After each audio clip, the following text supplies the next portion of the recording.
Hello everyone, it's me JB from UniqueTutorials. Today in this video I will show you how to use Android smartphones and tablets as a Windows PC controller. So without further more delay, let's begin. So firstly, on your Windows computer, just open the Microsoft Store and just search for Trigger D and you will see here the application. Just click on it. Now click on Get to download and install it.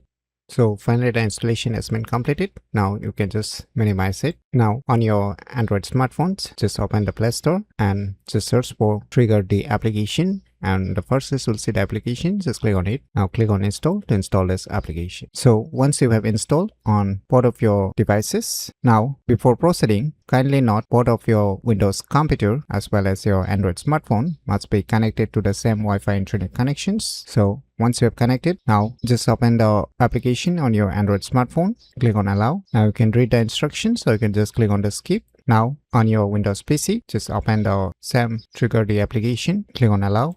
Now on your Windows computer, the Trigger D application will show a pairing code as well as a barcode scan. So on your Android smartphone, you can either use the QR code or you can use the pairing code. So here we are gonna use the QR code. I'm just selecting the connect with using QR code. Click on while using the app.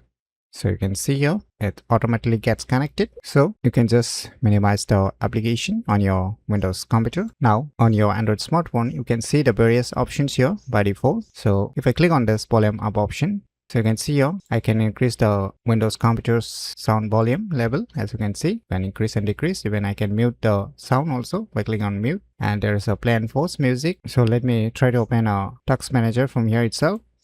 So you can see it's clearly working. So if you want to change the different options present here, then just click on this edit option.